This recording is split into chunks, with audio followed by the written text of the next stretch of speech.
Screen show हो रही है? यस मैम, स्क्रीन प्रेजेंट हो रही है। तो कल हमने चतुर्थ पटल में योनि मुद्राएं और 10 मुद्राओं के बारे में पढ़ा था। आज हम पंचम पटल के बारे में पढ़ेंगे। और ये मुक्ति मार्ग के विघ्न भी हमने कल पढ़े थे, 3 प्रकार के विघ्न और 4 प्रकार के योगों के बारे में, मंत्र, हठ, लय, राजयोग के बारे में भी हमने कल पढ़ा था। आज हम 4 प्रकार के साधक के बारे में पढ़ेंगे, मृदु, मध्य, अधिमात्रक और अधिमात्रम के बारे में आज हम पढ़ेंगे। और प्रतीकोपासना, आत्मा का स्वरूप का साक्षात्कार, ध्यान और 4 प्रकार के अन्न और चक्रों के बारे में आज हम पढ़ेंगे। ठीक है।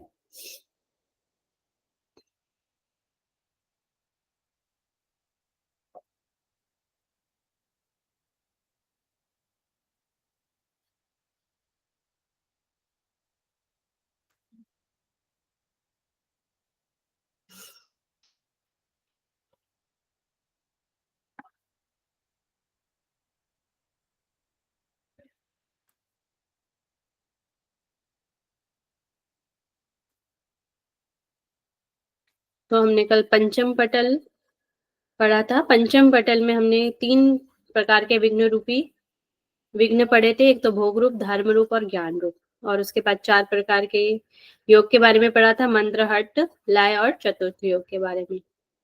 और उसके बाद 4 प्रकार के साधक होते हैं, जैसे मृदु साधक, मध्य साधक और अधिमात्रक और अधिमात्रम साधक होते हैं। इसको हम जैसे क्वालिटी के हिसाब से भी ले सकते हैं। मृदु साधक हो गया आपका पुअर, मध्य साधक हो गया फाइन फाइन स्टूडेंट, और अधिमात्रक हो गया आपका गुड गुड क्वालिटी का, और अधिमात्रम साधक हो गया अधिमात्रम साधक हो गया एक्सीलेंट क्वालिटी का स्टूडेंट। इस तरीके से हम इसको ले सकते हैं।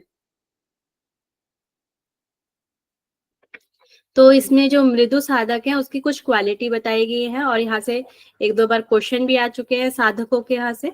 तो मृदु जो साधक है, मृदु साधक जो होता है वह मंदोत्साहित होता है। उसमें जो भी क्वालिटी होंगी वो पुअर होंगी, मतलब बेकार वाली जो क्वालिटी होंगी वो होगी। कोई भी उत्साह उसके अंदर नहीं होगा, मंदोत्साहित होगा, अति मूढ़ होगा, व्याधि होंगे, उसमें बहुत सारे रोग होंगे, गुरु व निंदक होगा, गुरु की निंदा करने वाला होगा, लोभी होगा, पाप बुद्धि वाला होगा और अधिक भोजन करने वाला होगा, स्त्री के वशीभूत होगा, ठीक है, अस्थिर होगा, दीन होगा, रोगग्रस्त रहेगा, पराधीन होगा और अत्यंतिक क्रूर है, अत्यंतिक क्रूर होगा, और मंद आचरण वाला और मंद वीर्य वाला। इसको यहाँ पर बताएगा। जितनी भी बेकार जो क्वालिटी है वह मृदु साधक में होंगे, इसका हम ध्यान रखेंगे। तो अब इसमें आगे बताया गया, जो मृदु साधक होता है, मृदु साधक 12 वर्ष तक अत्यंत प्रयत्न पूर्वक अभ्यास करने से मंत्र योग का अधिकारी होता है। जो मृदु साधक है, जब 12 वर्ष तक कठोर प्रयत्न करेगा, अभ्यास करेगा, तो वह मंत्र योग का अधिकारी हो जाएगा। यहाँ पर 4 प्रकार के योग बताए गए हैं। तो जो मृदु साधक है वो मंत्र योग का अधिकारी होगा, जो मध्यम साधक है वो लय योग का अधिकारी होगा, जो अधिमात्रक साधक है वह हठ योग का अधिकारी है, और जो अधिमात्रम साधक है वो राजयोग का यहाँ पर अधिकारी बताया गया है। तो ये हो गया आपका मृदुम साधक की क्वालिटी। अब मध्यम साधक जो है, यहाँ से भी क्वेश्चन आ चुका है। जो मध्यम साधक है वह समबुद्धि वाला होगा। सबसे पहला उसका लक्षण है समबुद्धि। इसके आपने सीक्वेंस भी लर्न करना है, क्योंकि इसमें 5 ही है, इसका सीक्वेंस भी लर्न करें, यहाँ से क्वेश्चन आ चुका है। सेकेंड है क्षमाशील होना चाहिए। थर्ड है वह पुण्यार्थी होना चाहिए। फोर्थ है वह प्रियवंत होना चाहिए, प्रिय बोलने वाला होना चाहिए। सभी कार्यों में समान स्थिति रखता हो, सभी कार्यों में समान स्थिति, एक जैसी स्थिति रखता हो, किसी मतलब कि किसी चीज में भी परेशान ना हो। अगर उसके पास कोई कठिनाई आई है तो उसमें वो परेशान ना हो, एक स्थिर बुद्धि हो, समतत्व की बुद्धि उसके अंदर हो, ऐसा होना चाहिए। तो उसे मध्यम प्रकार का साधक कहते हैं, उसे मध्यम प्रकार का साधक कहा गया है। इसमें संदेह नहीं है कि इन सब लक्षणों को पहचान कर ही गुरु के द्वारा मुक्ति के उद्देश्यों से लय योग का उपदेश किया जाता है। तो जो मध्यम साधक है वह लय योग का अधिकारी हो जाता है। तो ये गुरु के द्वारा मुक्ति के लिए उपदेश दिया जाता है मध्यम साधक को। ये हो गया आपको मध्यम साधक। नेक्स्ट है अधिमात्रक साधक। जो अधिमात्रक साधक है इसमें अच्छी क्वालिटियां होती हैं। तो इसमें स्थिर बुद्धि वाला होगा, लय युक्त होगा, वीर्यवान होगा, महाशय होगा, दयावान है, क्षमाशील है, सत्यवादी है, शूरवीर है, अनुभवी है, श्रद्धावान है और गुरु के चरण कमलों की आराधना करने वाला इसे बताया गया है। तो इसमें जो अधिमात्रक साधक है 6 वर्षों में साधना में सफलता मिलती है। अतः धैर्यवान गुरु ऐसे ही साधक को समस्त अंगों सहित हठ योग की विद्या प्रदान करते हैं। तो आपने एक तो अधिमात्रक साधक और वर्षों को और इसमें कौन सा योग है इसको अच्छे से लर्न कर लेना है, ठीक है। ये हो जाएगा आपका अधिमात्रक साधक। तो 6 वर्षों में वह हठ योग का अधिकारी हो जाता है अधिमात्रक साधक। अब हम पढ़ेंगे अधिमात्रम साधक। तो इसमें जो अधिमात्रम साधक होता है वह पराक्रमी होता है, उत्साही होता है, रूपवान होता है, शौर्यवान होता है, शास्त्रों का ज्ञाता है, सतत अभ्यासशील है, मोह रहित तथा शांत, तरुण और मित भोजी होता है, इंद्रियों को वश में करने वाला, निर्भय, पवित्र, कुशल, दानी तथा सभी जनों को आश्रय देने वाला होता है। जितनी भी अच्छी क्वालिटी होंगी वह अधिमात्रम साधक में होती हैं। ये विकार रहित है, स्थिर है, बुद्धिमान होता है, स्वाधीन होता है, अपनी इच्छा के अनुरूप होता है, क्षमाशील होता है, सुशील है, धर्म पे चलने वाला होता है, अपने अभ्यास कर्म को गुप्त रखने वाला है तथा प्रिय भाषी, शास्त्रों में विश्वास रखने वाला होता है, देवता एवं गुरु का पूजक है, जन संपर्क से दूर रहने वाला है और रहने वाला तथा महाव्याधियों से अछूता है। इसमें अगर महाव्याधियों के महा जो व्याधियां होती है इसके पास आ भी नहीं सकती है। व्याधि तो हो जाती है वो शारीरिक, और महाव्याधि बहुत बड़ी जो व्याधि है वह भी उससे अछूता रहता है। तो ये 3 वर्षों में अधिमात्रम साधक समस्त योगों में सफलता प्राप्त करने वाला होता है। मतलब ये 3 वर्षों तक ही साधना करेगा तो समस्त योगों में सफलता प्राप्त कर लेता है, राजयोग का अधिकारी हो जाता है। तो ये आपके चारों प्रकार के साधक हो गए, मृदु साधक, मध्य साधक, अधिमात्रक और ये विद्धि मात्रम साधक। तो ओके स्लाइड। Yes ma'am. ठीक है। मैम ये भी कह सकते हैं जो मृदु साधक है वो भोग वर्ग की जितने भी उसके गुण होंगे वो उसमें आ जाएंगे मृदु साधक में। हाँ, भोगवादी। चलिए हम क्वेश्चन देख लेते हैं। तो यहाँ पर शिव संहिता के अनुसार मध्यम प्रकार के साधक के गुणों का क्रम सुनिश्चित कीजिए। ये 2022 में आया हुआ क्वेश्चन है।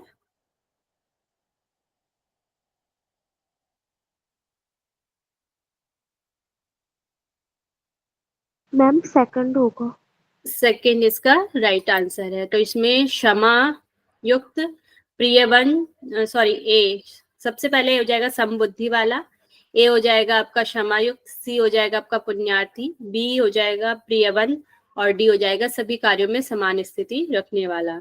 तो इसमें से ये क्वेश्चन आया है। नेक्स्ट है शिव संहिता के अनुसार 12 वर्षों की गहन साधना के पश्चात मृदु साधक किस योग हेतु उपयुक्त होते हैं?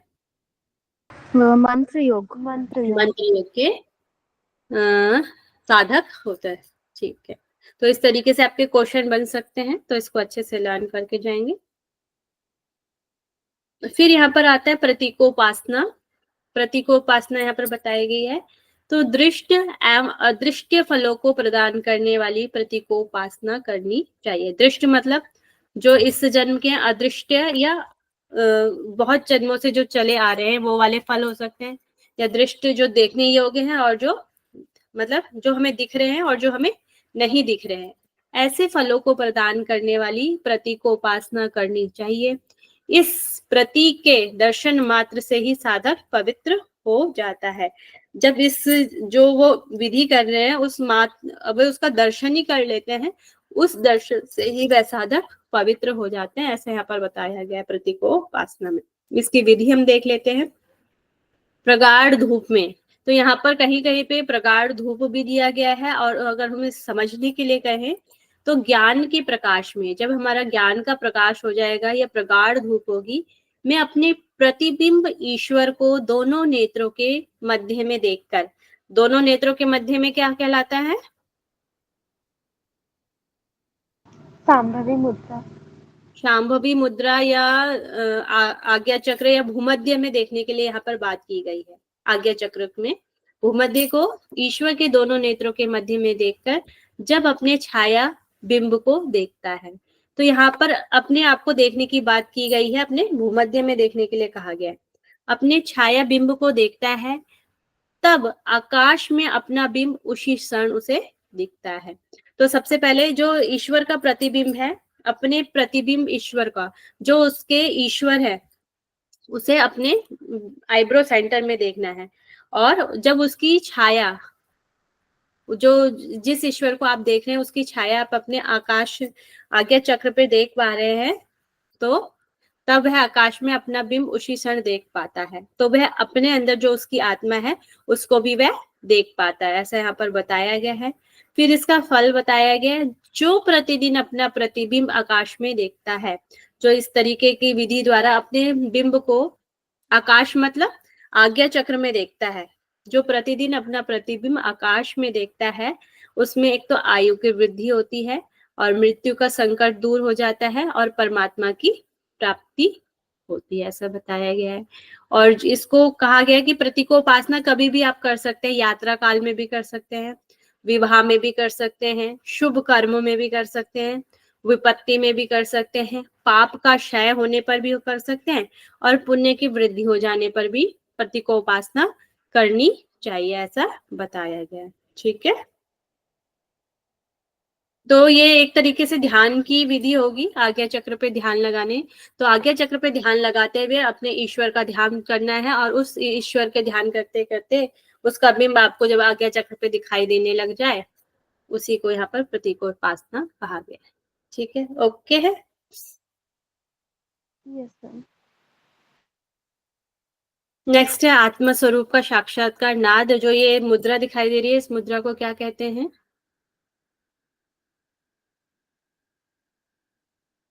षडमुखी मुद्रा। षडमुखी मुद्रा। षडमुखी मुद्रा इसको कहा जाता है। तो यहाँ पे टेक्निक बताई गई है, मतलब नाद को सुनने की, नाद के सुनने के लिए बताया गया है। यहाँ पे हाथ के दोनों अंगूठों से, दोनों कानों और दोनों तर्जनी से दोनों नेत्रों को और दोनों मध्यमा से दोनों नासा छिद्रों को तथा दोनों अनामिका से मुख को दृढ़ता से बंद करने के लिए कहा गया। दोनों अंगूठों से अपने कानों को बंद करना है, फर्स्ट फिंगर से अपने नेत्रों को बंद करना है, मिडल फिंगर से अपने दोनों नासा का छिद्रों को बंद करना है, और अनामिका से अपने होठों के पास रखने के लिए बोला गया है, आपकी लिटिल फिंगर को। तो ये हो गया आपकी षडमुखी मुद्रा की आपने अवस्था बनानी है। जब योगी वायु को अच्छी तरह नियंत्रित करता है, तब वह ज्योति स्वरूप आत्मा का साक्षात्कार कर लेता है। तो इसको करते हुए जब अपनी वायु को, जो उसके अंदर वायु चल रही है, उनको वह नियंत्रित कर लेता है, तो ज्योति स्वरूप का आत्मा साक्षात कर लेता है। जो साधक एक क्षण के लिए भी स्थिर चित्त होकर उस दिव्य तेज का दर्शन करता है, एक क्षण के लिए भी जब उसे नाद की अनुभूति हो जाती है, उसके लिए कहा गया है वह सभी पापों से मुक्त होकर परम गति को प्राप्त हो जाता है और वह ब्रह्म में लीन हो जाता है, ऐसा बताया गया। ओके है। Yes sir. फिर इस योग के अभ्यास से निस्संदेह अंतर्नाद की उत्पत्ति होती है। नाद के बारे में बताया गया है। नाद आपने पहले भी पढ़ा है। Yes ma'am. तो इस नाद की प्रथम ध्वनि, सबसे पहले जो ध्वनि प्रकट होगी वो भ्रमर की होगी, फिर वेणु की होगी, वेणु मतलब होगी आपकी वंशी की ध्वनि आपको सुनाई देगी, फिर इसके बाद आपको वीणा की ध्वनि के समान क्रमशः होती है। मतलब पहले भ्रमर की सुनाई देगी, भौने की तरह आपको गुंजन सुनाई देगा, फिर वेणु की तरह, वंशी की तरह आवाज सुनाई देगी, और फिर वीणा की तरह सुनाई देगी।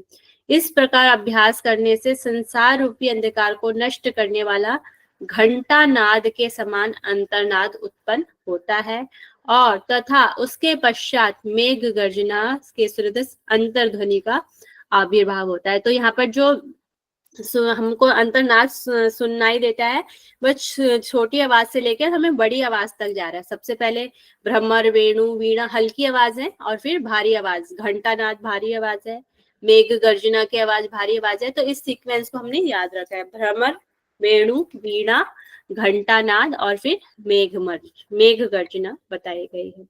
इस अंतर्नाद पर मन को एकाग्र कर जब साधक निर्भयता से स्थिर होता है तब मेरी अत्यंत प्रिय लय की सिद्धि उत्पन्न होती है। यहाँ पर फिर जो प्रिय लय सिद्धि होती है वह उत्पन्न हो जाती है, ऐसा बताया गया है। इस प्रकार के अभ्यास योग से समस्त कर्म फलों का परित्याग करने वाला योगी विभिन्न प्रकार के गुणों से अधिकृत कर चैतन्य स्वरूप चिदाकाश में लीन हो जाता है। मतलब कि उसको मोक्ष की प्राप्ति हो जाती है। चिदाकाश, अपने सहस्त्रार चक्र की बात की गई है यहाँ पर, चिदाकाश में लीन हो जाता है। ओके है। Yes ma'am. नेक्स्ट यहाँ पे श्रेष्ठता का कथन बताया गया है। नासन सिद्ध सदृशं न कुंभस्त्रिदश बलम न खेचरी समा मुद्रा न नासदृशो लयः। सिद्धासन के समान दूसरा आसन नहीं है, कुंभक के समान कोई अन्य बल नहीं है, खेचरी के समान कोई मुद्रा नहीं है और नाद के समान कोई लय नहीं है। यहाँ से भी कई बार क्वेश्चन आ जाते हैं ऐसे। सिद्धासन के समान कोई दूसरा आसन नहीं है, कुंभक के समान कोई दूसरा बल नहीं है, खेचरी के समान कोई मुद्रा नहीं और नाद के समान कोई लय नहीं है। तो इस कथन को याद कर लेंगे। ओके है। Yes ma'am.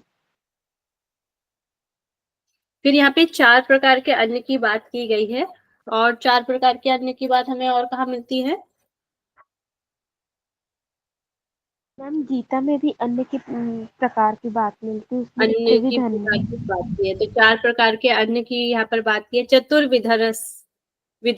विधस्य चास्न्य रसेस्त्रा विभज्यते तत्र सारतमो भागो लिंग देहस्य पोषकः। 4 प्रकार चर्व्य, पेय, लेह एवं चोष्य, ये 4 प्रकार के अन्न होते हैं। चर्व्य मतलब चबाने वाले, पेय मतलब पीने वाले, लेह मतलब निगलने वाले और चोष्य मतलब चूसने वाले। ये 4 प्रकार के अन्न हैं।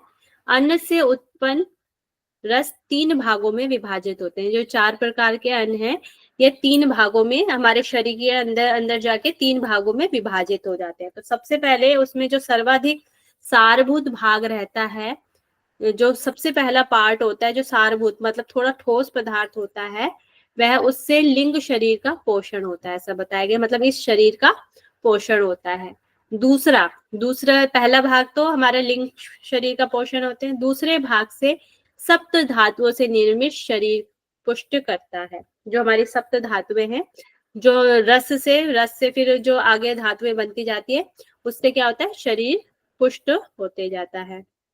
फिर तीसरा भाग है मलमूत्र, और जो भाग बच जाता है उससे हमारा मल और मूत्र बनता है, आदि के रूप में 7 प्रकार से बाहर निकल जाता है। किस किस प्रकार से हमारे शरीर से हमारा मल बाहर निकलता है? मैम पुरुष, मूत्र, स्वेद और यही 3। जैसे हमारी स्किन से पसीने के रूप में निकलता है, हमारी श्वासों से कार्बन डाइऑक्साइड के रूप में निकलता है, और ये सारी चीजें भी हो जाएंगी, है ना। और हमारी नाक से, जो हमारे कानों से निकल रहा है, ये भी एक प्रकार का मल होता है।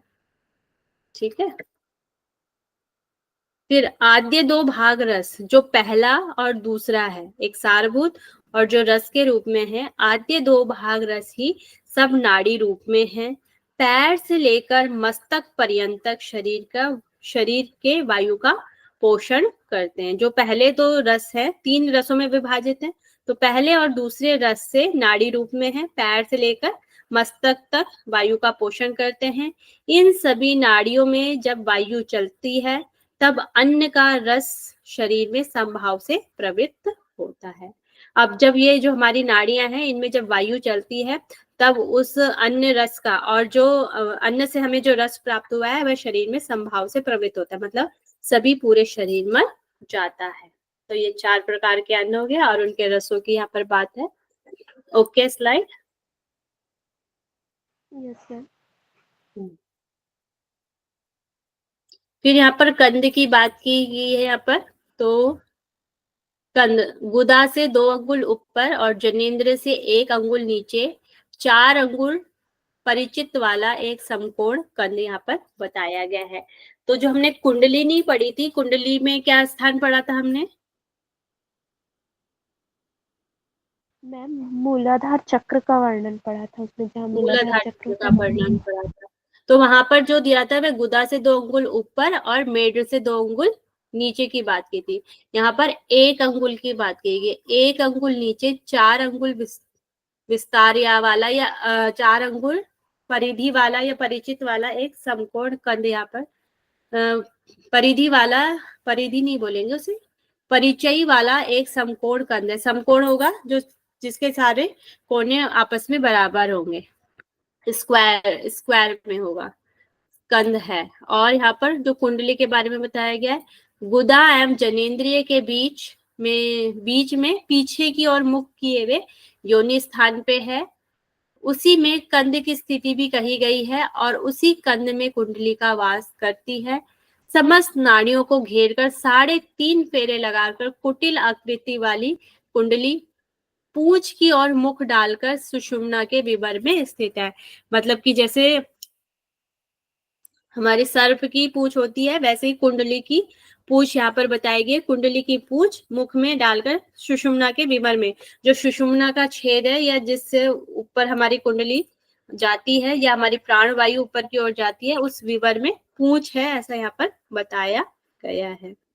यह नाग के समान सोई हुई है, अपनी ही प्रभा से प्रकाशमान सर्प की भांति संधि स्थान कंद योनि स्थान में यह स्थित कुंडली बीज संख्या वाली वाग देवी, वाणी की देवता या देवी कही गई है।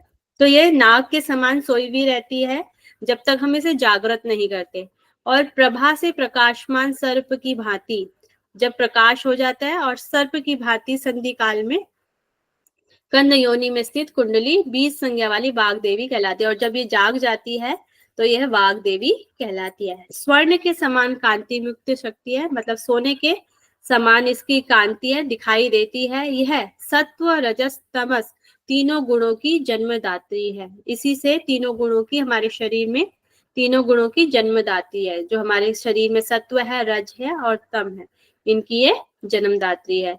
योग में इस कुंडली के अंतर्गत बंदूक पुष्प के समान लाल रंग के काम बीज के अक्षर रूप में प्रयुक्त किया हुआ है। तो यहाँ पर बंदूक होता है, लाल कलर का एक फूल होता है, उसको यहाँ पर बताया गया है। कुंडली के अंतर्गत मतलब कुंडली के अंदर एक बंदूक पुष्प के समान लाल रंग एक काम बीज वहां पर बताया गया है कुंडली में, तो उस अक्षर रूप में प्रयुक्त हुआ है। इसका काम बीज हमें आगे त्रिपुर भैरवी में मिलता है इसका। तो करोड़ों सूर्य के समान प्रकाशमान तथा करोड़ों चंद्रमाओं के समान सुशीतल इन तीनों, कौन तीनों? कुंडलिनी, सुषुम्ना एवं काम बीज को मिलाकर ही त्रिपुर भैरवी देवी नाम से जानी गई है। तो ये क्वेश्चन बन सकता है कि त्रिपुर भैरवी में कौन सी 3 चीजें आती है? कुंडलिनी, सुषुम्ना और काम बीज। इसको ध्यान में रखना है। तो यहाँ से क्वेश्चन बन सकता है कि त्रिपुर भैरवी में कौन कौन सी 3 चीजें हैं? तो आपकी कुंडलिनी होगी, सुषुम्ना होगी और काम बीज होगी। ओके है? Yes ma'am. मैम और इसी कुंडली में बंदूक पुष्प भी होगा? फिर अंदर ऊपर की ओर कुंडली कंद वहीं पे है ना सारे, सुषुम्ना भी वहीं पे है, काम बीज भी वही है और कुंडली भी वहीं पे। Yes ma'am. फिर आते हैं ध्यान। यहाँ पे ध्यान के बारे में बहुत ज्यादा डिटेल नहीं है, कहीं थोड़ा सा ध्यान लगाने के लिए बात की गई है यहाँ पर। तो यहाँ पर जो कंठकूप है, कंठ पद्मासन में जब योगी जिह्वा को तालु मूल में लगाकर कंठकूप पे ध्यान करता है। तो कंठकूप पे ध्यान करने की बात और कहाँ की गई है? मैम योग दर्शन में भी वर्णन है इसका। योग दर्शन में भी इसका वर्णन किया गया है। ठीक है? तो जो कंठकूपे और मैम खेचरी मुद्रा। पिपासा निवृत्ति, हमारे कंठकूप पे ध्यान करने से भूख और प्यास की निवृत्ति हो जाती है। तो यहाँ पर भी वही किया है कि कंठकूप में ध्यान करने से भूख एवं प्यास की निवृत्ति हो जाती है। नेक्स्ट है कूर्म नाड़ी। कूर्म नाड़ी का भी हमें वहां पर वर्णन मिलता है। कंठकूप के नीचे के स्थान पर कंठकूप है हमारा, उसके नीचे के स्थान पे कूर्म नाड़ी, स्थान पर कूर्म नाड़ी पर मन को एकाग्र करने से, वहां पर कूर्म नाड़ी पे मन को एकाग्र करने के लिए कहा गया है। तो उससे क्या होता है, चित्त की अत्यधिक स्थिरता प्राप्त हो जाती है। नेक्स्ट है कपाल प्रदेश पे कहा गया, जब योगी शिर के कपाल प्रदेश में रुद्राक्ष जैसे विवर पर ध्यान लगाता है। तो यहाँ पर कपाल क्षेत्र में ध्यान करने के लिए कहा गया है। तो उसका फल बताया गया है, जैसे ज्योति पुंज का दर्शन होता है, पापों का समूह नष्ट हो जाता है, परम गति को प्राप्त होते हैं और सिद्धों के दर्शन होते हैं तथा उनसे संभाषण करते हैं। संभाषण मतलब आपस में बातचीत करना। नेक्स्ट नासाग्र पर, पद्मासन में स्थित होकर नासाग्र पर देखता है, उसका मन सकल्प और विकल्प से रहित होकर स्थिर हो जाता है। सकल्प, ऐसा करूं या ना करूं, ऐसी जो स्थिति होती है उसे सकल्प और विकल्प कहा जाता है। तो यहाँ पर मन स्थिर मतलब सकल विकल्प से रहित हो जाता है, तो मन स्थिर हो जाता है। कैलाश पर्वत के समान विशुद्ध परम ज्योति के दर्शन में करता है। और फिर इसके बाद बताया गया है, जब ये इन सब चीजों को करने के बाद श्रम को दूर करने के लिए स्वयं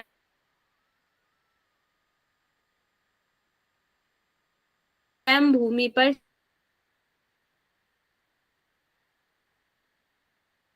ध्यान करें।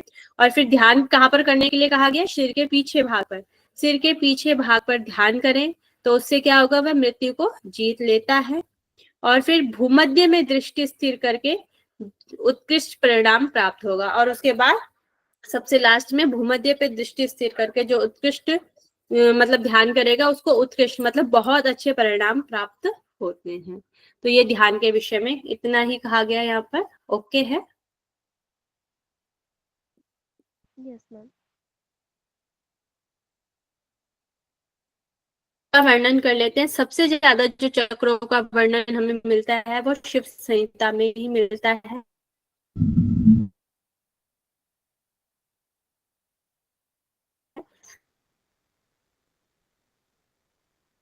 मैम लिंग के मैम बीच में, स्लाइड नहीं दिख रही है। अभी नहीं दिख रही, पहले से नहीं नहीं दिख नहीं मैम, अभी नहीं दिख रही है।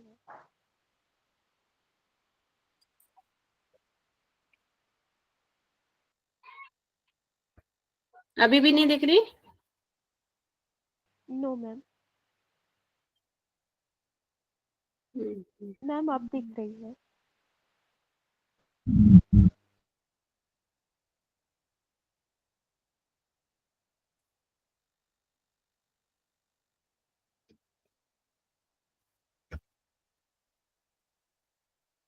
यस नो बताइए। मैम अभी दिख रही है। आवाज आ रही है मेरी? यस दिख मैम रही है दिख ना? रही है।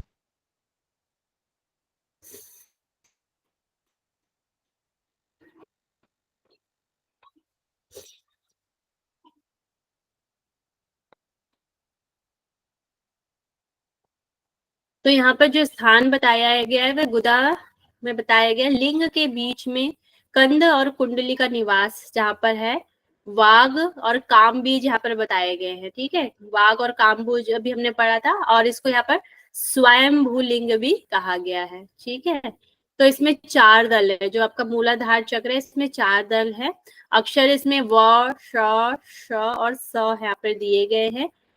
यहाँ पर वर्ण बताएं तो इसका सुवर्ण है। यहाँ पे जो कलर है हमें और टेक्सों से अलग मिलते हैं।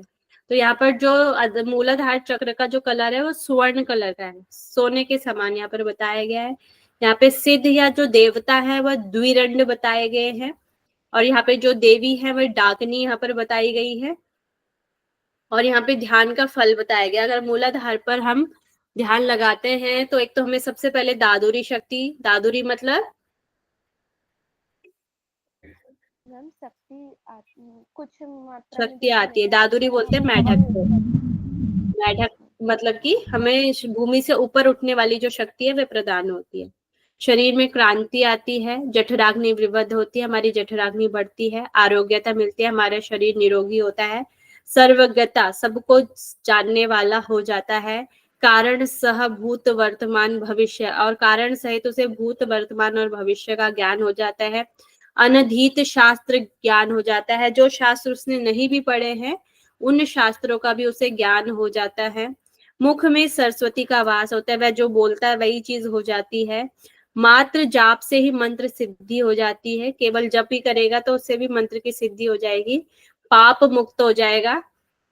पवना अभ्यासी इस पर नित्य ध्यान करे, जो नाड़ी शोधन का या प्राणायाम का अभ्यास करते हैं, इस पर नित्य ध्यान करने के लिए कहा गया है।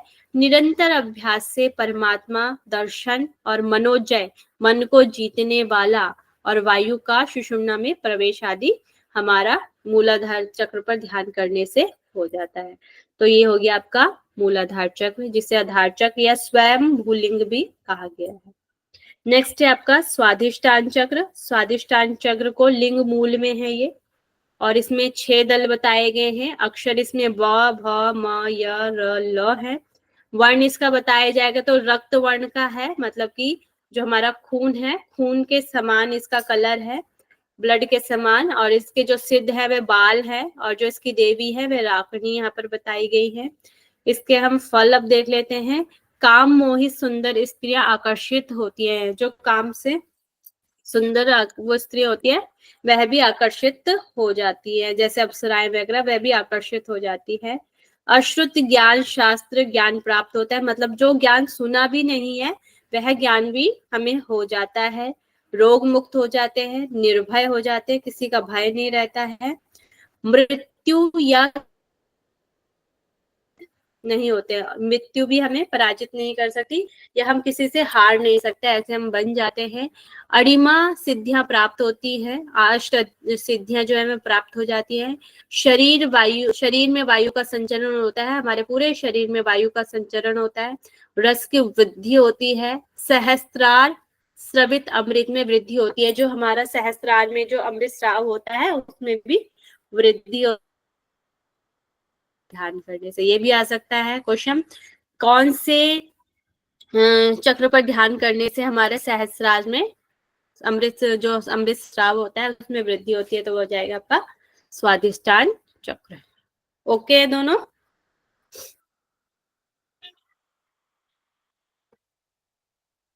यस या नो? आवाज आ रही है मेरी? यस मैम, आ रही है। स्क्रीन भी शेयर हो रही है ना, विजिबल है? Yes ma'am. चलिए ठीक है, नेक्स्ट हम पढ़ते हैं मणिपुर चक्र। तो मणिपुर चक्र जो है वह नाभि में है, तो इसमें 10 दल यहाँ पर बताए गए हैं। इसमें ड, ढ, ड़, त, थ, द, ध, न, प, फ, ये इसके अक्षर बताए गए हैं। इसमें जो रंग इसका बताया गया है, वर्ण इसका स्वर्णिम बताया गया है, सोने के समान ही बताया गया है। जो इसके देवता है वह रुद्र यहाँ पर बताए गए हैं, और जो इसकी देवी है वह लाखनी बताई गई है। यहाँ तक अभी क्वेश्चन आया नहीं है, देवी से ये आ सकता है कि कौन से चक्र में कौन सी देवी है, तो लाखनी यहाँ पर बताई गई है। तो यहाँ पर इसकी सिद्धियां कौन कौन सी हो जाती हैं, फल कौन से हैं? पताल सिद्धि हो जाती है, सुखवाह हो जाता है, वह मनोरथ की पूर्ति होती है, जो भी आपके मन में मनोरथ है वह उसकी पूर्ति हो जाती है। दुख रोग नाश हो जाते हैं, मृत्यु का टलना हो जाता है, पर काया प्रवेश, दूसरे के शरीर में प्रवेश करने की शक्ति आ जाती है, स्व निर्माण करने की सिद्धि आ जाती है, और सिद्ध एवं औषधि के दर्शन होते हैं। जो सिद्ध पुरुष है और औषधियां है उनके दर्शन यहाँ पर होते हैं मणिपुर चक्र की साधना से। नेक्स्ट है आपका अनाहत। अनाहत में हृदय में होता है, इसमें यहाँ पे 12 दल है, इसको यहाँ पर पवना हृदय पंकज भी कहा गया है इस टेक्स्ट में। इसमें क से लेकर ठ तक आपके वर्ण होते हैं, क, ख, ग, घ, अंग, च, छ, ज, झ, य, ट, ठ, ये आपके 12 इसमें अक्षर होते हैं। जो इसका रंग है वह गहरा रक्त यहाँ पर बताया गया है। जो इसके देवता है वह पिनाकी यहाँ पर बताए गए हैं। जो यहाँ पर देवी है वह काकनी यहाँ पर बताई गई है। अब इसके हम फल आगे देख लेते हैं। दृष्टा दृष्ट फल प्राप्ति, जो हमारे इस जन्म के हैं और जो पिछले जो जन्म के जो फल है उनकी प्राप्ति भी होती है। काम पीड़ित दिव्य अप्सराएं शुद्ध हो जाती है, मतलब कि हमको देख के जो अप्सराएं वगैरह है वह भी व्याकुल हो जा देख मतलब कि हम ही को देखती रहती है या व्याकुल हो जाती है, इस तरीके से ले सकते, देखते ही रह जाती है, ऐसा ले सकते हैं। अपूर्व त्रिकाल ज्ञान हो जाता है, मतलब पहले जो भविष्य का जो ज्ञान है वह भी ज्ञान हमें प्राप्त हो जाता है। त्रिकाल ज्ञान भूत वर्तमान और भविष्य का ज्ञान हो जाता है। दूर श्रुति, दूर सुनने की शक्ति, दूर श्रुति सुनना और दृष्टि देखने की शक्ति प्राप्त होती है। स्वेच्छाचारी गगनचारी आकाश में जहां भी वह जाना चाहे उसकी वह शक्ति प्राप्त हो जाती है। सिद्ध के दर्शन होते हैं, योगिनी दर्शन होते हैं। खेचर जय, खेचरी जो होती है वह भी सिद्ध हो जाती है और भूचरी सिद्धि भी सिद्ध हो जाती है। तो भूचरी का हमने कौन से पटल में पढ़ी थी हमने भूचरी सिद्धि?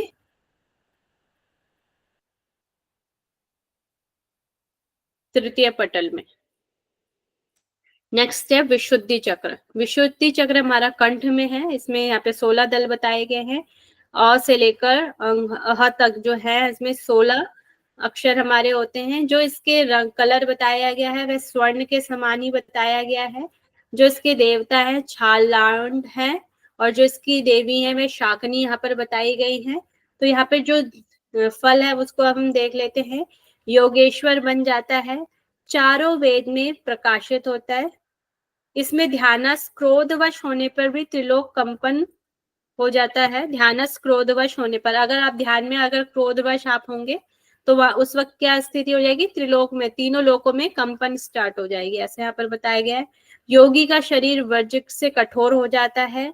हजारों वर्षों से भी अधिक काल क्षणवत प्रतीत होता है। अगर आप हजारों वर्ष तक भी वो कर रहे हैं तो वह काल एक क्षण के प्रति आपको प्रतीत होता है। हजारों वर्षों में बीता गया समय भी वह छोटे से समय के समान ही आपको प्रतीत होता है। नेक्स्ट है आपका आज्ञा चक्र। आज्ञा चक्र आपका भूमध्य में होता है, इसमें 2 दल होते हैं, ह और अक्ष। इसका जो कलर बताया गया श्वेत बताया गया है। और जगह हमें आज्ञा चक्र का क्या कलर होता है? मैम ब्लू था। ब्लू होता है, मगर यहाँ पर कलर भी अलग दिए गए हैं तो इस चीज का हमें ध्यान करना है। तो यहाँ पर श्वेत रंग दिया गया है। जो इसके देवता है वह महाकाल यहाँ पर बताए गए हैं और जो इसकी देवी है वह हाकनी बताई गई है। तो इसमें जो इसका क्या होता है, फल क्या होते हैं? इसे अवसाद का हरण होता है, परम सिद्धि होती है, योगींद्र शिव उसके समान बन जाते हैं, मुक्तिदायक होता है, महात्म्य अवर्णीय होता है, अवर्णीय जिसको कहा ना जा सके, पूर्व जन्मकृत कर्म नाश होते हैं। जो हमारे पूर्व जन्मों से जो हमारे कर्म बनते जा रहे हैं उनका नाश हो जाता है। जब कर्मों का नाश हो जाएगा तो तभी हमें मोक्ष की प्राप्ति होती है। यक्ष, राक्षस, गंधर्व और अप्सराएं वश में हो जाती हैं और पाप का क्षय होता है। ठीक है, ये स्लाइड ओके है? Yes ma'am. Yes ma'am. फिर उसी का ही आपका आज्ञा चक्र का ही आगे फल है। प्रथम 5 पद पर ध्यान के सारे फल प्राप्त होते हैं। अगर आप पहले 5 पदों का ध्यान नहीं करें, आज्ञा चक्र पर ही ध्यान करें, तो आज्ञा चक्र अगर आपका ध्यान उस पे कर लेते हैं और आप उसमें ध्यान करने में सफल होते हैं तो जो आपके पहले के जो 5 आपके चक्र है उन पे ध्यान करने का फल भी आपको प्राप्त हो जाता है। वासना बंधन से मुक्ति होती है। प्रयाण समय में इसका ध्यान से परमात्मा लय का कारक बनता है। प्रयाण मतलब मृत्यु के समय में इस पर ध्यान से परमात्मा में लय का कारक बनता है ये। और राजा योग का अधिकारी बनता है और बंधन से मुक्ति होता है। वह राजयोग का अधिकारी हो जाता है और बंधन से मुक्त हो जाता है। अब आपका लास्ट सहस्रार, तो यह तालु मूल के ऊपर बताया गया है और इसमें सहस्त्र दल है, इसके दलों की बताएगी है। इसमें आपकी देवी नहीं बताएगी, एक ही महेश अकुल बताया गया है। यहाँ पर देवता बताए गए हैं महेश अकुल। और फिर इसके हम फल देख लेते हैं। ब्रह्म ज्ञत्व, ब्रह्म के जैसा वे हो जाते हैं, ब्रह्म के जैसा ज्ञान हो जाता है, पाप का क्षय होता है, पुनर्जन्म नहीं होता है, ब्रह्मरंध में वायु स्थिर होना, और ब्रह्मरंध में आपकी वायु स्थिर हो जाती है। कर्म बंधन से मुक्ति हो जाती है। कर्म बंधन से मुक्ति कब होगी? जब आपके कर्माशयों का नाश हो जाता है। परम गति की प्राप्ति होती है, सर्व पाप मुक्ति होती है, अक्षय फल की प्राप्ति होती है। अक्षय मतलब जो कभी भी समाप्त ना हो, ऐसे फल की प्राप्ति होती है। अणिमा आदि भोग, अणिमा आदि जो 8 हमारे ऐश्वर्य है, अणिमा आदि का भोग कर सकते हैं, शिव में लय हो जाता है, मोक्ष मार्ग का अधिकारी बनता है, देव सिद्धि के लिए सन्मान्य बन जाता है, अनागत विषय स्फुरण होते हैं, अनागत जो विषय पता भी नहीं होते हैं उनका भी स्फुरण होता है, वह भी पता चल जाते हैं, चित्त शुद्धि होती है, 5 महापाप का नाश होता है, ग्रह जो होते हैं वह अनुकूल हो जाते हैं, बाधा का उपशम होता है, मतलब खत्म हो जाती है सारी बाधाएं, जय की प्राप्ति होती है, खेचरी आदि सिद्धि प्राप्त होती है, वह शुभ तुल्य बनता है, योग साधकों की मदद में समक्ष हो जाता है, आगे जो आने वाले योग साधक हैं उनकी भी वह मदद कर सकता है, निश्चला अवस्था को प्राप्त होता है और जग द्विस्मरणीय हो जाता है, जग को वह भूल जाता है, ब्रह्म ज्ञान की उसे प्राप्ति होती है, अनिर्वच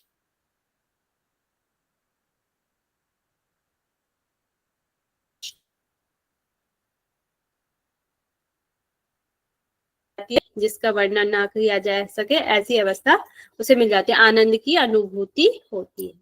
तो ये आपके चक्र हो गए, 7 चक्रों के बारे में। यहाँ पे किस प्रकार से है, उनमें देवी देवता कौन कौन से हैं, कलर कौन से हैं और कितने दल हैं, इनको अच्छे से लर्न कर लीजिएगा। Okay, slide. Yes ma'am. Next यहाँ पे नाड़ी और पीठ स्थान की बात की गई है। तो यहाँ से क्वेश्चन भी आ चुका है एक बार आपका, यहाँ से वरा से आया था आपका। तो ईड़ा नाड़ी को वड़ा भी कहा गया है, जो आपकी ईड़ा नाड़ी को है उसको वड़ा कहा गया है, और पिंगला नाड़ी को असी कहा जाता है। ठीक है, इन दोनों के बीच में वाराणसी है, यहीं पर स्वयं विश्वनाथ के रूप को विद्यमान है। तो हमारे शरीर में शिव का स्थान कौन सा कहा जाता है, पता है? आज्ञा चक्रों को कहा जाता है। तो आज्ञा चक्रों को कहा जाता है जब ईड़ा नाड़ी यहाँ पर और आपकी ईड़ा और पिंगला आपकी भूमध्य पे मिलती है, तो इन दोनों स्थानों के बीच में इसको वाराणसी भी कहा गया है। तो यहाँ पे वर्णा और असी, मतलब इस वाराणसी दोनों शब्दों को संधि किया जाए तो वर्णा और असी 2 शब्द मिलते हैं, और दोनों को मिला दिया जाए तो वो वाराणसी कहलाता है। ठीक है, यहीं पे स्वयं विश्वनाथ के रूप में विद्यमान हो, ऐसा ही बताया गया है। फिर आज्ञा चक्र के दक्षिण भाग से ईड़ा नाड़ी बाई नासिका पुट की ओर गमन करती है, वह उत्तर वाहिनी है, इसे वर्णा कहा गया है। और उसी प्रकार पिंगला नाड़ी आज्ञा चक्र के मध्य से बाई नासिका पुट की ओर गई है, इसे हमने असी कहा गया है। तो यहाँ पे 2 नाम है, वर्णा और असी। इसी को आज्ञा चक्र कहा गया है, जहां पर भगवान शंकर देवता के रूप में विराजमान है। इसी के ऊपरी भाग में 3 पीठ स्थान और योग चिंतकों के द्वारा बताए गए हैं। तो यहाँ पर 3 पीठ स्थान बताए गए हैं, जो इस आज्ञा चक्र में बिंदु, नाद एवं शक्ति के नाम से जो व्यवस्थित है। तो यहाँ पर ये हो सकता है कि आपका क्वेश्चन शिव संहिता के अनुसार 3 पीठ कौन से हैं, तो इसमें आ जाएगा बिंदु, नाद एवं शक्ति। ठीक है, तो आज्ञा चक्र में 3 चीजें हैं, 3 पीठ स्थान है, बिंदु, नाद एवं शक्ति। ठीक है, ओके, स्लाइड। Yes ma'am. फिर यहाँ से क्वेश्चन भी देख लेंगे, आंसर तो मैंने यहीं पे लिखा हुआ है। शिव संहिता के अनुसार ईड़ा नाड़ी का दूसरा नाम क्या है, वर्णा। वर्णा हो जाएगा। ठीक है, और पिंगला का क्या नाम है, असी हो जाएगा। चित्रा का क्या नाम है, उपाधि लब्धा, उपाधि रूपा, उपाधि रूपा। सुषुम्ना का क्या नाम है, योग वल्लभा, योग वल्लभा, अग्नि भी कहा गया। ठीक है, फिर यहाँ पे त्रिवेणी संगम की भी बात की गई है, वही वाली जो अपने पीछे पड़ा उसी की तरह है। तो ब्रह्मरंध्र के मुख पर ईड़ा, पिंगला और सरस्वती या सुपन्ना भी कहा गया है का संगम होता है। उस संगम में ध्यान करने से परम गति प्राप्त होती है, मतलब आज्ञा चक्र पर ध्यान करने से परम गति की प्राप्ति होती है। इसे ही त्रिवेणी संगम कहा जाता है, यहाँ पर बताया गया है। त्रिवेणी संगम पे ध्यान करने के लाभ बताए गए हैं। सभी पितरों को तारकर परम गति को वह प्राप्त करता है, और मानसिक रूप से संगम का ध्यान करते हुए सभी कर्मों का अनुष्ठान करने पर अक्षय फल प्राप्त होता है, जो कभी खत्म ना हो ऐसा फल की प्राप्ति होती है। अपवित्र साधक भी संगम में स्नान करने पर वह पवित्र हो जाता है। अगर आप स्नान आदि नहीं भी कर रहे हैं, अगर आप अशुद्ध वगैरह भी है, मगर आप आज्ञा चक्र पर ध्यान कर रहे हैं, तो आप पवित्रता की स्थिति को प्राप्त कर लेते हैं। या आपके पाप बहुत है, तो मगर आप आज्ञा चक्र पर ध्यान कर रहे हैं, तो उस पर ध्यान करते करते करते आपका शरीर पवित्र हो जाता है। ठीक है, ओके है। Yes ma'am. फिर यहाँ पर राजाधि राजयोग के बारे में बात की गई है। तो यहाँ पे जंतु से रहित स्थान पर, जहां पर जंतु आसपास ना हो, ऐसा स्थान का हमें चुनाव करना है। गुरु का पूजन करें, फिर गुरु का पूजन करने के लिए कहा गया है, और फिर करके स्वस्तिक आसन लगाकर वेदांत की युक्तियों से परमात्मा को जानकर मन को निरालंब करके ध्यान करने के लिए यहाँ पर कहा गया है। वेदांत युक्त, वेदांत में जो बताई गई चीजें हैं उनकी युक्तियों से परमात्मा को जानकर मन को निरालम, मन का मतलब कि मन को बहुत लंबे समय तक ध्यान करने के लिए यहाँ पर कहा गया, ध्यान की स्थिति करने के लिए। यहाँ पर लाभ इसके देख लेते हैं। अहम की भावना नष्ट हो जाती है, यहाँ पर सभी इच्छाओं से वह रहित हो जाता है, जगत विलीन होकर मोक्ष की प्राप्ति हो जाती है। हठ योग के बिना राजयोग और राजयोग के बिना हठ योग सिद्ध नहीं हो सकता है। तो पहले हठ योग सिद्ध होगा, तो उसके बाद राजयोग सिद्ध होगा। अंततः निष्पत्ति अवस्था पर्यंत दोनों का अभ्यास करना चाहिए। जब तक आपको निष्पत्ति अवस्था प्राप्त नहीं हो जाती, हठ योग और राजयोग दोनों का अभ्यास करने के लिए कहा गया है। अभ्यास दोनों का अभ्यास करना चाहिए। अभ्यास के परिपक्व मतलब अच्छे से जब तक आ ना जाए होने तक मिताहार की शरण अत्यावश्यक है, अन्यथा साधना में सफलता नहीं हो सकती। और इसके साथ साथ आपको मिताहार लेने के लिए यहाँ पर कहा गया है। और वार्तालाप और जनसंघ का त्याग किए बिना मुक्ति संभव नहीं है। हमें बहुत ज्यादा वार्तालाप, बाहर नहीं, बोलचाल ज्यादा नहीं करनी, और जनसंघ का परित्याग भी यहाँ पर करने के लिए कहा है। उसी से हमें मोक्ष की प्राप्ति होगी। तो ये आपका हो गया राजाधीश राजयोग। ओके है। Yes ma'am. नेक्स्ट यहाँ पे मंत्र साधना है। यहाँ पे 3 बीज मंत्र की साधना करनी चाहिए, ऐसा बताया गया है। तो यहाँ पे 3 बीज मंत्र दिए हैं, एक वाग भाव, एक काम और एक शक्ति। यहाँ पर उनके चक्र भी दिए गए हैं। चक्र हो गया आपका मूलाधार, हृदय और आज्ञा चक्र। जो मूलाधार चक्र है वह वाग भाव उसका बीज मंत्र है। हृदय का बीज मंत्र काम है, और जो आज्ञा चक्र है इसका बीज मंत्र शक्ति यहाँ पर बताया गया है। इसको एज इट इज याद कर लीजिएगा। ठीक है, ओके है। यस जी मैम। मैम। फिर यहाँ पे जपों की संख्या बताई गई है। सबसे लास्ट में ये दिया गया कि कितने जप करेंगे तो उसका क्या फल आपको प्राप्त होगा। तो आप 1 लाख जप करते हैं तो आप काम पीड़ित शुद्ध होकर उसके आगे समर्पण कर देते हैं। सेकंड में है 2 लाख आप जप करते हैं, देवता अपना मूल स्थान छोड़कर साधक के वश में हो जाते हैं। मतलब जो देवता लोग भी है वह अपना मूल स्थान छोड़कर साधक के वश में होते हैं, जो योगी होते हैं उसके वश में हो जाते हैं। 3 लाख आप जब करते हैं तो मंडल सहित सभी राज्य आपके वश में आ जाते हैं, अब सभी राज्यों में आपका वश हो जाता है। 6 लाख आप अगर जब कर लेते हैं तो भृत्य सेना वाहनों से युक्त होकर पृथ्वी पति आप हो जाते हैं। 12 लाख जब करने पर यक्ष राक्षस नाग वश में हो जाते हैं। और 15 लाख जप करने पर सिद्धगण विद्याधर गंधर्व सहित अप्सराएं और सभी गण वश में हो जाते हैं। 18 लाख अगर आप जप कर लेते हैं तो भूमि का त्याग, दिव्य शरीर का धारण होता है और पृथ्वी के छिद्र दिखाई नहीं देता है, पृथ्वी में छिद्र दिखाई नहीं देता है। और 28 लाख जप करने पर विद्याधरों का स्वामी वह हो जाता है, अति मेधावी हो जाता है, काम रूप और महाबलशाली बन जाता है। 30 लाख जप करने पर ब्रह्मा और विष्णु के समान में बन जाता है। 60 लाख जप करने पर रुद्र के समान हो जाता है। और 80 लाख जप करने पर अमरता को प्राप्त हो जाता है। और 1 करोड़ अगर आप जप की संख्या आपकी हो जाती है तो आप परम पद में लीन हो जाता है। तो यहाँ पर जपों की संख्या बताई गई है और यह उसके फल यहाँ पर बताए गए हैं। और यहीं पे आपका 5वां पटल कंप्लीट होता है।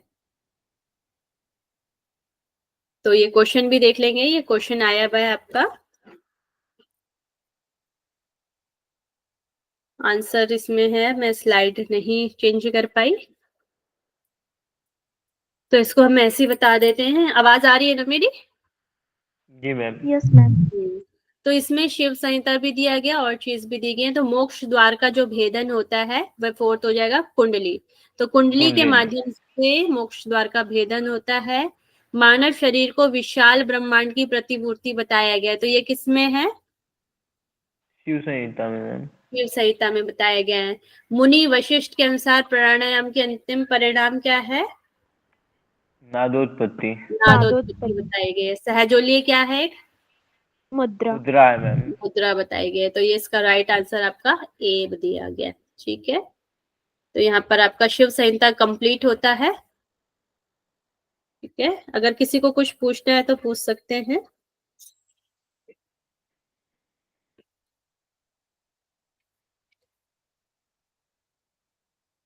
मैम यदि शिव संहिता के अनुसार यदि आसन आते हैं तो वो 4 ही होंगे ना? ये हाँ, स्वस्तिक आसन को उसमें ऐड नहीं करेंगे ना? 84 आसनों को वैसे मुख्य आसन तो 4 ही माने जाएंगे। वैसे 84 आसन तो सभी में दिए गए ना, जैसे आपका हठ योग प्रदीपिका वगैरह है, उसमें भी 84 आसन दिए हैं।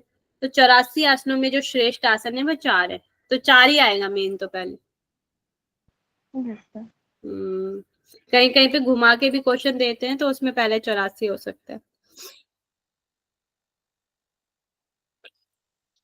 चलिए, क्वेश्चन आंसरिंग कर लो।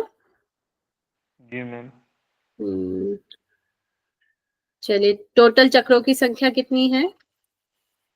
टोटल चक्रों की संख्या मैम इसमें 7 है। चक्रों की संख्या। पदम।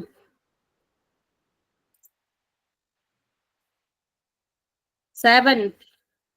चक्र यस 7 मैम, भी है 7। ना? 7 चक्र है ना जी हमारे। मैम। जी मैम, वही तो बोला। अच्छा सर, अब तो मुझे सुनने में दिक्कत भी होगी। नेक्स्ट मुझे बताएंगे, अन्न कितने प्रकार के बताए गए हैं? क्या मैम? अन्न अन्न अन्य 4। 4 4 कौन कौन प्रकार से? के। मैम अन्न 4 प्रकार के हैं, चर्व, पेय, लेह, चोष्य। चोष्य, ये 4 प्रकार के अन्न बताए गए हैं। वेरी गुड, 1 मिनट दीजिए। साधक, साधक के कितने प्रकार है? इसके भी 4 प्रकार हैं मैम। 4 है मैम। बताए गए हैं। 6 वर्ष तक जो साधना करता है वह किस योग का अधिकारी हो जाता है? ये अधिमात्रक साधन है और अधिमात्रक। ये हठ योग का हठ योग का अधिकारी है। ठीक है, वेरी गुड। नेक्स्ट मुझे बताएंगे, 3 वर्ष तक जो आपकी किस योग का अधिकारी हो जाता है? मैम ये अधिमात्रतम है और अधिमात्र। राजयोग और सभी योग का अधिकारी हो जाता है। सभी योगों का अधिकारी हो जाता है। ठीक है, प्रतीकोपासना में कौन से फल प्रदान करने वाली है? मैम आयु वृद्धि, मृत्यु का संकट दूर होता है और परमात्मा की प्राप्ति होती है। Very good. नाद में सबसे पहले किस नाद का सुनाई देता है? कौन सा नाद सुनाई देता है? भ्रमर, घंटी। वेणु, फिर वीणा, फिर घंटानाद, फिर मेघ गर्जना और इन सब के बाद हमें प्रियलय सिद्धि होती है और मोक्ष की प्राप्ति होती है। मोक्ष की प्राप्ति होती है। चलिए, सिद्धासनों के समान क्या नहीं है? आसन। आसन। कुंभक के समान कोई नहीं है? बल। खेचरी के समान कोई? मुद्रा। मुद्रा। नाद के समान कोई? लय। Ma'am sound. साउंड नहीं है। कुंडली का एक और नाम क्या है? मैम कुंडली का मात देवी। वाग देवी। वाग देवी। त्रिपुर भैरवी में कौन सी 3 चीजें हैं? कुंडलिनी, सुषुम्ना और कामबीज। कुंडली, सुषुम्ना और कामदेव। कुंडली, सुषुम्ना और कामबीज। आधार चक्र में कितने दल है?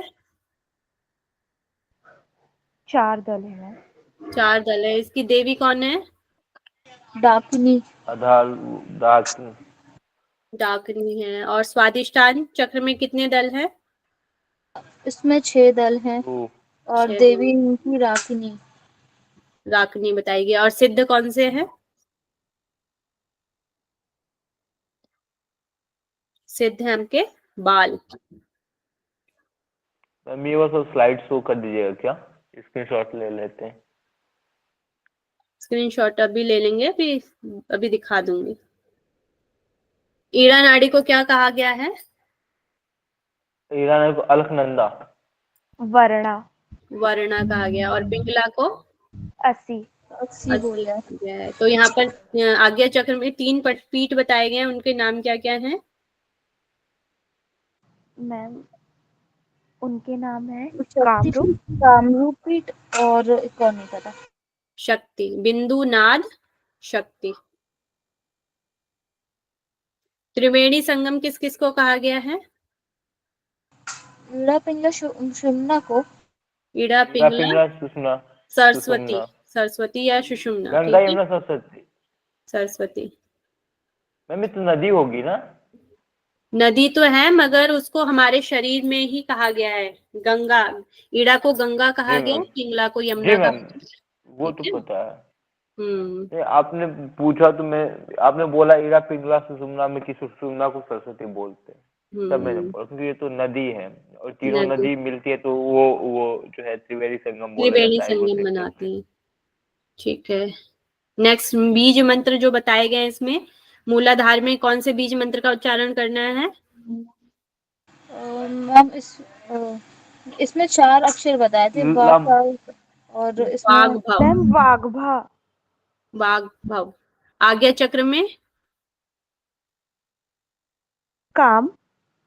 शक्ति। यस शक्ति में मैम, हृदय। हृदय में काम। हृदय काम हो जाएगा। चलिए यहीं पे हम क्लास को ओवर करते हैं। मैम लास्ट क्वेश्चन अभी आपने क्या पूछा है?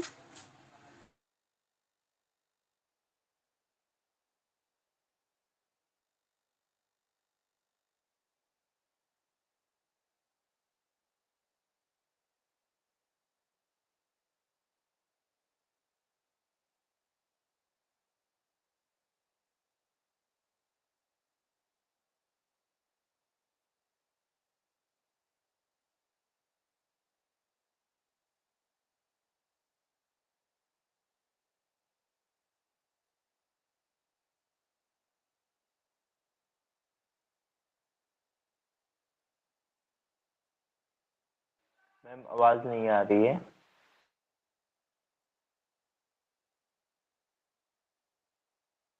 मैम ने लास्ट क्वेश्चन क्या पूछा था अभी?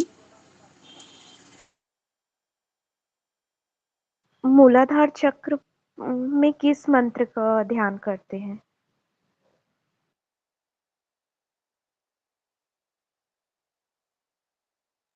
Thank you.